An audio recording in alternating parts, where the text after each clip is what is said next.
In the latest twist shaking the corridors of South African politics, whispers of a calculated cover-up within the African National Congress (ANC) have sent shockwaves across the nation.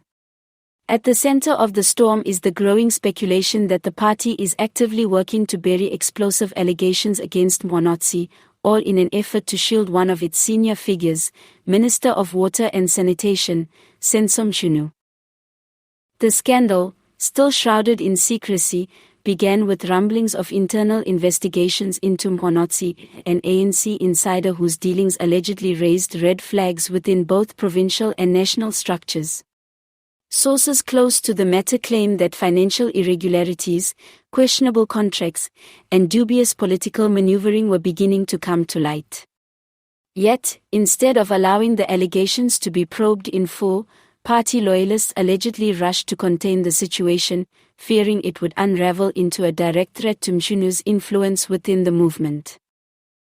Mchunu, who has long positioned himself as one of the ANC's clean hands leaders, cannot afford the blowback of being associated with a scandal so close to his political orbit.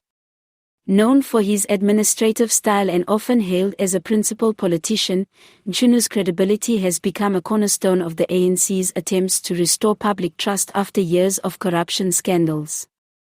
The ANC leadership is acutely aware that if the Mkhwanazi affair spirals, the collateral damage could tarnish Mchunu's image and derail his future prospects within the party. This is why, according to insiders, the ANC's top brass has been holding late-night meetings and confidential strategy sessions to manage the narrative. The plan allegedly involves stalling official investigations, discouraging whistleblowers from stepping forward, and keeping the media at bay with carefully crafted denials. In the meantime, a controlled trickle of counter-narratives, painting the allegations as politically motivated smear campaigns, is said to be fed into the public domain. Critics argue this is a familiar pattern. The ANC has a long history of circling the wagons around its senior leaders whenever scandals erupt. From the Zuma era's endless scandals to more recent embarrassments, the party has often leaned on loyalty and political survival rather than transparency and accountability. The alleged decision to shield Mchunu by burying the Mkhwanazi scandal only reinforces a perception of a party unwilling to confront its own demons. But not everyone within the ANC is willing to play along.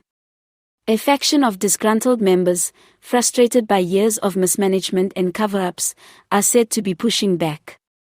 Some have reportedly leaked details to journalists and civil society watchdogs, warning that the truth will eventually surface. You can silence a few voices, but you cannot silence the truth forever, one anonymous source was quoted as saying. Meanwhile, the opposition has wasted no time capitalizing on the scandal. The Democratic Alliance, DA, and Economic Freedom Fighters, EFF, have both called for urgent transparency, demanding that Mkhwanazi's dealings be fully investigated and that Mchunu clarify his ties. Civil society organizations, too, are rallying around the issue, warning that another cover-up would further erode already fragile public trust in government.